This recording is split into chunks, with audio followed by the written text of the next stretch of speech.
Hey, welcome back to Rated Gen X, and better late than never, this is my Guardians of the Galaxy Volume 3 review. It's actually the 32nd film in the Marvel Cinematic Universe, if you can believe it or not. I mean, it's ridiculous how many films these people have done, and for the most part, they've all been pretty successful. The main plot of Guardians of the Galaxy Volume 3 is, of course, the Guardians versus the High Evolutionary. Now, I think this guy has an incredibly repulsive nature, and he's got that whole maniacal, mad scientist kind of vibe going on. I mean, it's almost like, especially with the torturing of the animals for experimentation purposes, just his utter disregard for the life that he's trying to make perfect. It's like, you kind of just want to see him part of a documentary of don't fuck with cats and raccoons kind of thing. It was just terrible. But he's not really going to be the main bad guy of the MCU Phase 5. As we know, we already saw that's going to be Kang the Conqueror in the last Ant-Man film.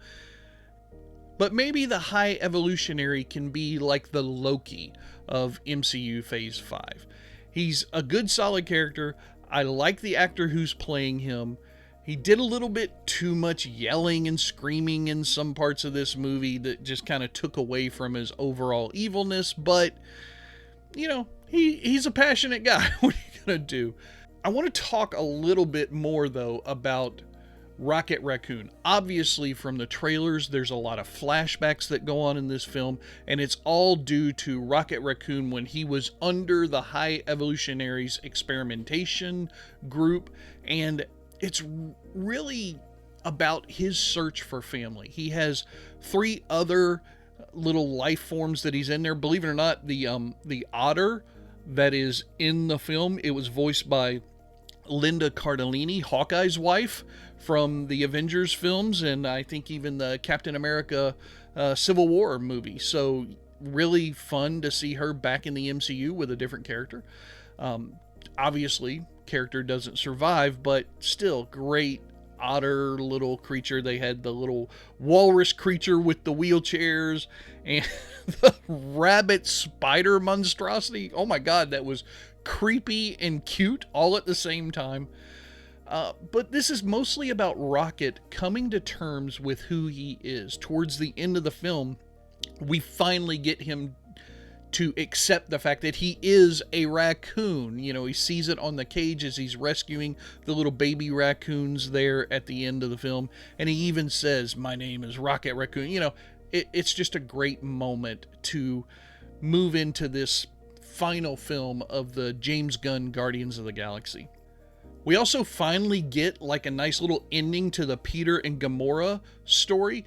We know that this Gamora is not the Gamora from the first 2 Guardians films. Obviously, that one passed away in Endgame. This Gamora is the one from the past who doesn't know the romantic feelings with Peter. And I am so happy, so happy that James Gunn and the writers and everybody involved did not feel that we needed another Sam and Diane type of moment.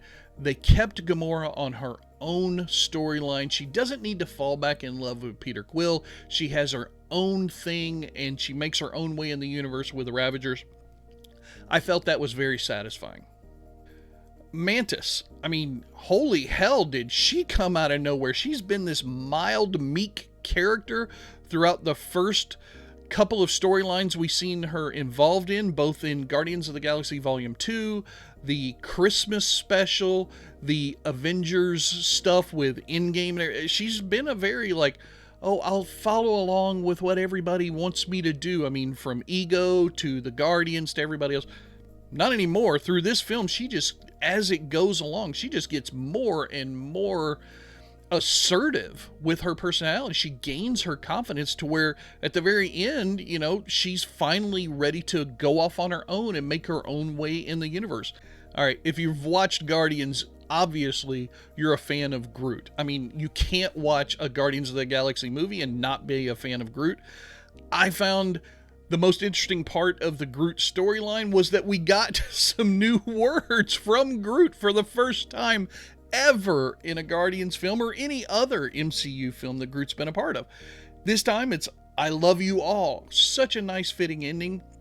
I've had some discussions with a friend of mine, and we were talking about whether or not Groot really said 4 new words, or we as the audience just now natively understand what Groot is really saying when he says, I am Groot. We saw that kind of foreshadowed just a little bit in a few scenes just before, where Gamora, the past Gamora, finally starts to understand Groot when he walks up behind her and says, I am Groot. And she's like, oh, yes. I understood you. Well, I think that's kind of what James Gunn might have been doing with these last 4 words, I love you all.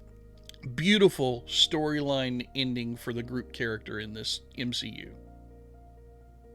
Adam Warlock. Oh my goodness, what a waste of a character in a storyline. Just like, he's a mama's boy, his mother, the queen of the Sovereign. He's following her like a little lapdog, doing whatever she says, and she's telling him to go find Rocket because the High Evolutionary wants him. So he's essentially just like a teenaged bounty hunter. It's terrible. I mean, of course, he ends up, and no pun intended here, with the heart of gold at the end as he flips his allegiances and his loyalties. Hey guys, you teased Adam Warlock in the last movie? Oh, shit. Yeah. Okay, well, let's have him go fetch Rocket for the High Evolutionary. Much like most of the MCU films, though, we do get some fan service, and one of the very first parts is the Fly-In Marvel logo at the very beginning. Since this is the final film of this group for Guardians of the Galaxy, the entire Marvel logo with the images that were displayed in the quotes, it was all Guardians of the Galaxy oriented. Marvel tends to do that whenever it's a final type of thing. There's a poker game about 2/3 of the way through this film where you have Kraglin and Cosmo playing poker with some characters that we have seen in previous iterations of Guardians stories. So you have Howard the Duck and the Broker from Volume 1. Then you have the old 97's band member lead singer from the Christmas special, all playing poker with Kraglin and Cosmo. Really great scene. It kind of ties in that whole little thing of Kraglin and Cosmo going back and forth about good dog, bad dog throughout the film. Really funny, but it was nice to see that we as fans get to just see that these characters are still around and a part of the Guardians of the Galaxy universe. Probably the best fan service, though, was the Yondu Kraglin Force Ghost scene, where Kraglin is finally learning how to use the whistle arrow, and, Yondu just pops up over, in his visual range, and, you come from your heart, boy. It was just a beautiful scene. Almost teared up a little bit again in that one. It lasts for like 5 seconds maybe, but just really nice to see. I'm glad that Michael Rooker got a chance to be a part of this film, because he's such a great actor and such a good guy, and he did a tremendous job in just the few seconds that he's on screen. Finally, the credit scene. So we have a mid-credits scene that shows us the new lineup for the Guardians of the Galaxy. Now, whether or not we get these guys in a new film, or maybe a new Disney Plus TV series, or who knows what, but it was really fun to see all these different characters. So I'm going to try and remember all of them.